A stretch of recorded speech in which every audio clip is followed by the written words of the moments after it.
All right. Hi, everyone, and welcome to this week's product training with Blue Triangle. Today, we're going to talk about our latest new page, the performance budgets.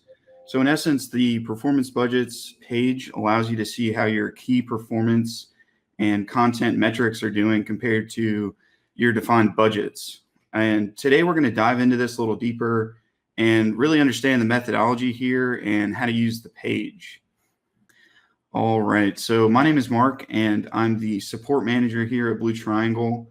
And joining me today to lead the discussion is Blue Triangle's founder and CTO, Tim Grant. So, Tim, we really appreciate your time today, and I'll go ahead now and hand it over to you to get us started. Yes, thank you. Okay, fantastic. Thanks, everybody, and welcome to the training today. We're going to basically go through a few things, but before we jump in, we all know that Cyber Monday and Black Friday just happened. We do have a blog. If you go to blog.bluetriangle.com, we've got a couple of blogs out there with some interesting details.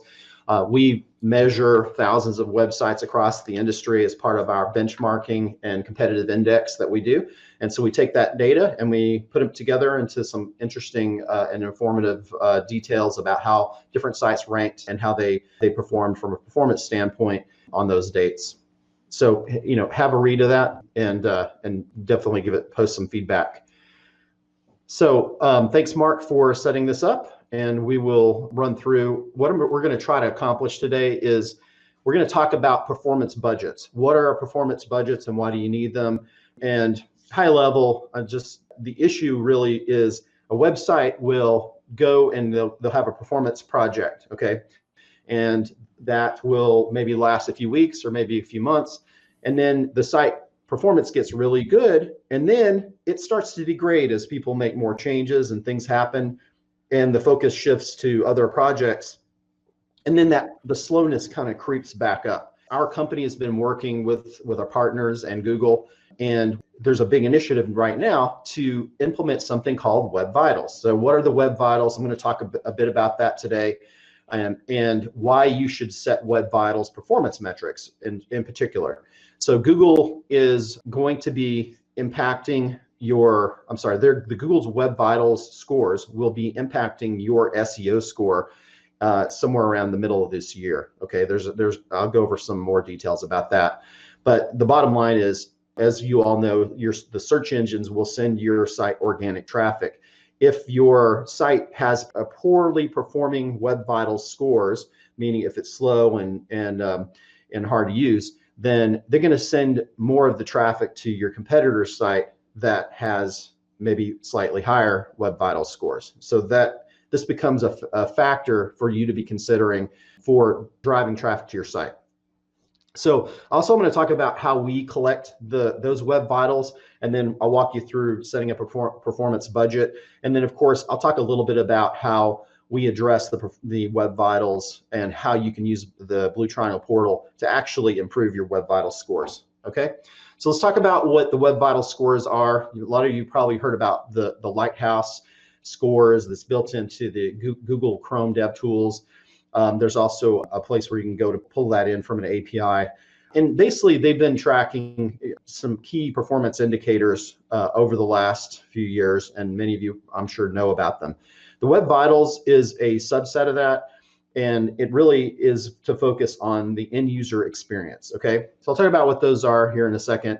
The announcement that was made is that in May of 2020, is that in 2021, they're going to start impacting the search engine rankings, okay? So that's just next year. And so what they're doing is they're taking the data, they're calling their field data, for three main components. So largest contentful paint, cumulative layout shift, and first input delay. I'll talk about what each one of these are in a minute. And that is basically going to be part of their overall calculation. So I'm just going to skip ahead a little bit on this. Largest contentful paint, what is that? Basically, it's how long it takes the users to get a good experience, okay? So a significant amount of the page will present. I'm not going to get into nuts and bolts of this necessarily on this call, but basically each one of these web components are milestones. Okay, so the page has to load and present the largest amount of the page, and at that point, this largest contentful paint metric is met. Okay, this is a really long discussion, and there's lots of ins and outs, but inevitably you will have to pay attention to this metric. And then let's hold on, just move right ahead. And I'm trying to keep this under 30 minutes. So if I'm going a little too fast, let me. I'll feel free to reach out to us, and we can do an individual session with you. So first input delay. So while for largest contentful paint is like how long it takes for things to present on the page, the first input delay is sort of a newer type metric, and that is how long is it taking you to be able to interact with a particular page. Okay, so whenever it's loading, maybe it's during it's loading, or while it's still doing some things in the background. If you try to interact with a page, it could be busy. Okay, and a lot of times it's busy because it is things are loading in the background. Okay, the thing that is called a rage clicking now is where you go in and you mouse over a button and then you try to click on it, or you try to scroll. And if there's a dependency on that page with JavaScript, and there's a long-running JavaScript task running, it will actually delay you from being able to get the feedback that you wanted from the page, or the page to react. So that first input and how long it takes to delay, so it should be less than 100 milliseconds. Okay, so 1/10 of a second is what they're recommending for the Web Vitals, and that's basically what their threshold is for that. And then I'm going to just keep going here. So the total blocking time is an important component of this. So as things are being blocked, you've got so how long are things blocking the content that's on the page? Again, it's directly affecting the page responsiveness. And I'm going to keep pointing out that large contentful paint, the commutative layout shift is not one of these, but first input delay, total blocking time, these are performance related metrics that are affected by the loading of content and the long running JavaScript functions that are on the page. So let's talk a little bit about how we measure these for a minute. Many of our customers use both real user monitoring and as well as the synthetic monitoring. The real user monitoring that we have is a JavaScript based tag based technology, and it does collect your end user's experience. And the typical implementation is to measure all of your end users' pages and virtual turns, as well as native web app experience. So that's all part of the real user monitoring. The synthetic monitoring is real browsers, but they're basically robots visiting the site. And a combination of these two is really Blue Triangle's approach.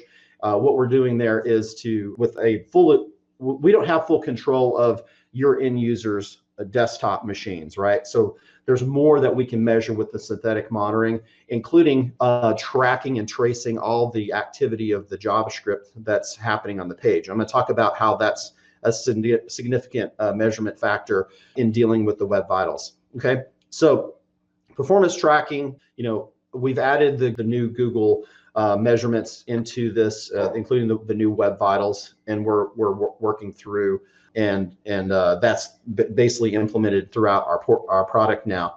And what we have here is a new performance budget screen. Okay, and so what we have is the ability to set up filters and measure different components on your site, and to take that and track those in it's a dashboard, either across the site or page by page. Okay, and so at the top and I'll go through this live in the portal in a minute, but we have timings metrics, and then we have assets metrics, including the assets are things like the files that load on the page. And then we also have, some of the typical metrics that you may want to include, but, like time to interactive, but like first input delay and commutative layout shift are going to be important for that. Okay. Also, we have in this dashboard are the first and third party services. Okay.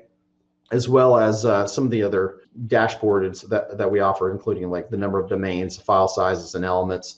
Those are important. And then of course the hour by hour, day by day, or minute by minute kind of trending of how this metric has behaved on this particular page. So, we turn these cards at the top yellow, green, and red if depending on whether they're below the threshold. So if they're below the Google's recommended threshold, then they're green.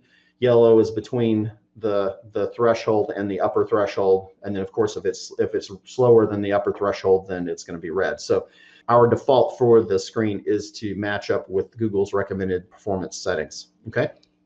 All right. So this includes both RUM and synthetic data. And so what we're doing is there's a percentage deviation that we're looking for. So if it's green, it's less than that recommended threshold, and then you can actually put in a percent deviation. You can customize this, and that's what the screen is really talking about. You can roll this up, and you don't have to use Google's measurements, but just keep in mind Google's going to use Google's thresholds, especially when they're evaluating your site for those Web Vital scores and doing the SEO impact analysis that they're going to do. So I'm actually going to switch gears to go into the product for a second here, and I'm going to just pull up a screen. Okay, so if you want to open up your screen and kind of follow along, but basically if you go into either real user or performance, so we have this in two places. Some of our customers have just real user monitoring. Some of our customers have real user and synthetic. So we do have the new performance budget screen in both places, links to that, and then you can then create your performance budgets from that. So I basically have some timing set up on the home page. Okay. Now I'm gonna show you how to manipulate this and add and remove cards and everything. You can see that we can edit the thresholds or even delete the card. So right now I only have first contentful paint from RUM, and I have JavaScript from synthetic, the file sizes, right? So we are, in terms of file sizes, what we like to do is rely exclusively on the synthetic. And let me explain why that is for a second. RUM data, includes all of your real user monitoring data. So why wouldn't we just use the RUM data? Well, the reality is with RUM, people have something called client-side injected activity on their pages. So which means your end users' browsers, they have apps, browser apps that do things like make calls to antivirus software, or things that send off, an example is Honey and Slick Deals and a few others, right? They're presenting content on the page, right? So what we have is the ability here to measure the impact of, and what we don't want to do is have that be contaminating the JavaScript file sizes. So using our synthetic agents, we're visiting the page, there's nothing loaded on the app in the browser's application area to inject anything on the page. So it's basically a clean room test. Okay, so we have assets being measured with our clean room synthetic tests, and then you can choose to use synthetic only across the board, as well as we typically recommend that you use the RUM for the timing metrics. And then there's so I'm just going to go ahead and add a couple here so you can see. We already have first contentful paint. So we have all of the other classic metrics. We already have time to interactive, for example, but let's say that we wanted to add feed index, or we wanted to add first byte time or something like that. Maybe it's another metric that you want to track as well. So I'll just go ahead and put in here first paint time. I can stick with the default targets. I can choose to use real user or synthetic data. So I'll pick synthetic data in this case, and then have that become part of the dashboard. Okay, and then as this thing refreshes. Now you can change the refresh times. So I've got the last 2 days. You can have this thing. Well, if you have this set to multiple days, the refresh will switch to a little bit less often refresh rate, because do you really need it to refresh every 2 minutes when you're looking at the last 90 days of data? Probably not, right? But if you're looking at a shorter period of time, let's say the last 6 hours, maybe I want this to be updating every few minutes, right? So that's what this that's all about. So and then of course I didn't hit save, so you notice that my changes didn't take effect. So I'm just going to do that real quick again, and I'm going to go to first paint synthetic, and you see right here where it says save as new, reset, or update. if you navigate away, it's not going to save the change, right? So I'm going to say update. And so from that point on, I'll have first paint time be part of that measurement, as well as the other components. Now, and if you want to remove it, you can click delete and it goes away, right? So same thing goes with all these, and then I can hit update, and now it's saved again. The other thing is, if I want to clone this dashboard, and let's say I've got 2 other pages that I want to have identical to this, it's pretty straightforward. You can basically save as new or whatever whenever you're doing that save. The other thing is, the way this currently works is, if you go into the filters, what you're going to see are the RUM filters. Okay, so they're all the RUM filters with the exception of page names. The page names include the synthetic page names as well, so that they can be included with the whenever the lookup is happening. So you can the other thing that you can do for these is you can select multiple pages. So these become multi-select. So let's say that you have 3 different versions of the home page, right, that have their own page naming. You could actually set this up to include 3 different ones as part of that breakdown. So that allows you to do breakdowns by device and geography and other things. So the filter options work pretty similar to the way the rest of the portal works. And then down here, I've got for the pages that are selected and included in this, you can see we do have the drill downs and other things that you can go directly into other parts of our portal, including like performance details or aggregate waterfall or whatever, to get down to the business of figuring out what to do about this. So I'm actually going to go ahead and open that up. And we'll look at that here in a second. Assets, again, looking at the trend versus the actual trend versus the threshold. As you can see, we're way over our established JavaScript content threshold. Now, it's important for you to establish targets for yourself, so you don't feel like you have to make your target. If it's not achievable to get down to those 200 kilobytes target, you basically have to think about this in terms of what's realistic for your site, right? So if your site will not function at that low, maybe set a target that you can reach, and then reestablish and create another target and make that an iterative process, because a little bit of progress is better than none. So if what we're looking at here, you can see that like this the CSS size limit, for example, is under the performance threshold, and therefore it's green up above. So the ongoing trending of this, you can see that in this particular demo data that we're looking at, you can see this trending upwards and others. So and here we have one that's just kind of like riding the line. So our overall solution is allowing you to create performance budgets. The other thing is you can create one per page, so or page group, page type, however you want to call it.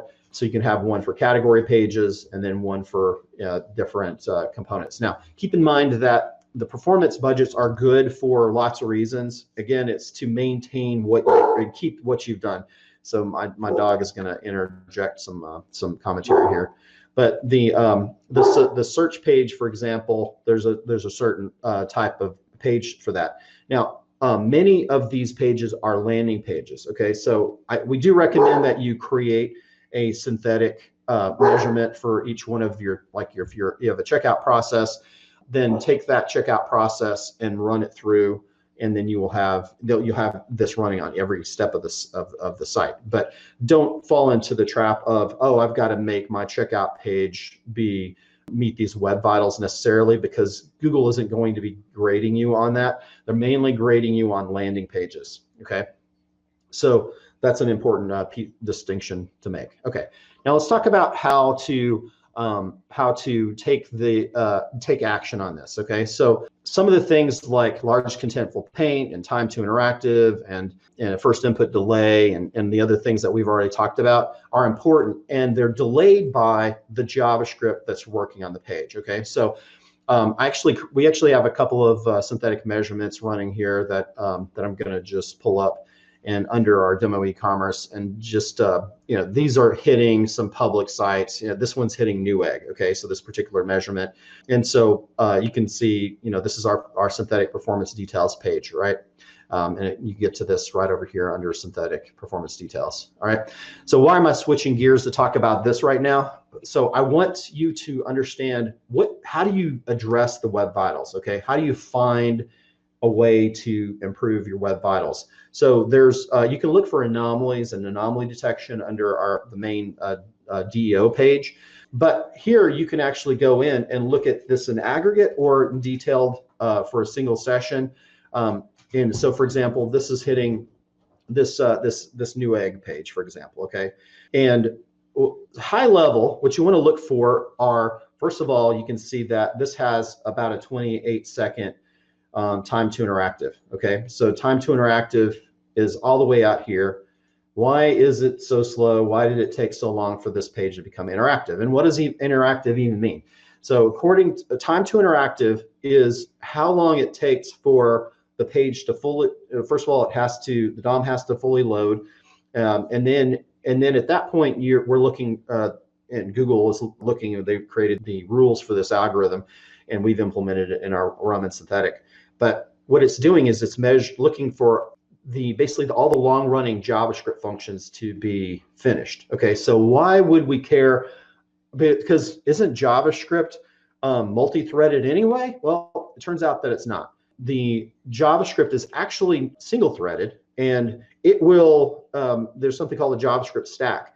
And there's coding methodologies to basically take jobs and put them aside, but and it sort of it looks like a little bit like it behaves in a multi-threaded way, but it's really not.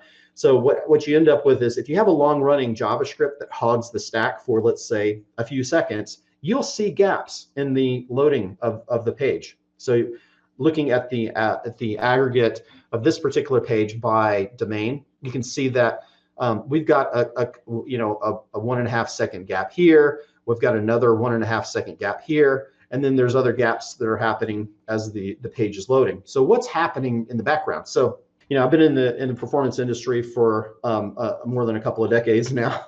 And what we see is, this was something that we've been addressing for years. And we say, oh, we can see the page is loading and there's no slowness on the elements, right? Not really to speak of, but then we've got these gaps and it's like, oh, that is rendering time, right? Well, this is actually background JavaScript functions that are running. And what you have to do is you have to look at not only the long running files or the slow loading content, but you also have to look at those gaps. So here's a gap. Right, the first gap that we looked at in the previous screen started right here.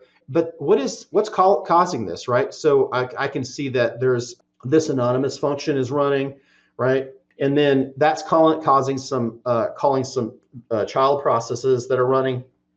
But the issue is during this time of the page load. Okay, forget about when it is, but let's say that there's content that's available, and if you were to try to click on something, it will not work. Okay. It'll go into the queue for the stack, and it's just going to wait until this is done. Now, I've seen some of these that have much longer running JavaScripts, but you can see these are more and more functions that are happening. None of these are particularly long in this part. Let's go down a little bit further, and now I can see this one. This one's running for about 1.5 seconds, and so people are very focused when the page is loading. And they may try to click. And if they try to click during this time, they have to wait 1.5 seconds. So when you talk about time to interactive means that the page will respond to your interaction in less than 50 milliseconds. Okay. If you tried to click during this time, it will wait until after this is finished. So God forbid if you have some long running JavaScripts that are, let's say, taking 5 seconds or 10 seconds to run, sounds really bad, but we see them regularly when we look at this data. So this is important to look at, and you can shave off several seconds of load time by just addressing these and maybe taking on some different techniques when you're in the page load. So look for the long running files and functions. And then if you look at a high level, if you go back and look at our digital experience overview page, which is now, so you can get to that from the icon. So I'm gonna go ahead and click on that. And so I'm not going to go through this. We have other sessions to talk about the digital experience overview page. But from here, you can actually look for third-party service activity as well as first and third-party functions. So if we look at some of these, you'll see that there are some long-running functions that we're finding on some of our index data. So again, this is all index data. I'm just showing you that we're measuring across the internet. And so if we look at this, I can see that some of these have some longer element file load and element activity, as well as you can see that long-running JavaScript functions. And this will be broken down into first-party JavaScript functions and third-party, and then what file and function that it is. So we have this in a few different places. And again, what we're trying to do is to help you understand your performance budgets. Okay, so your performance budgets again. Will be here under performance budgets, under RUM or synthetic, and then you can manage them here. So I'm going to go ahead and pause right there and see if we have any questions. Awesome, Tim. Thank you. Right, so checking the questions in the chat. It doesn't look like we have anything, Tim. I think you explained it so well. But if you guys do have any questions, we're happy to speak with you offline. So as Tim mentioned, feel free to reach out to us anytime. You can reach us here in support at bluetriangle.com. And you can also submit a request or a question in our help center at help.bluetriangle.com. All right, guys, that's all we have for you today. Thanks again for your time, and we look forward to seeing you next time. Have a great day.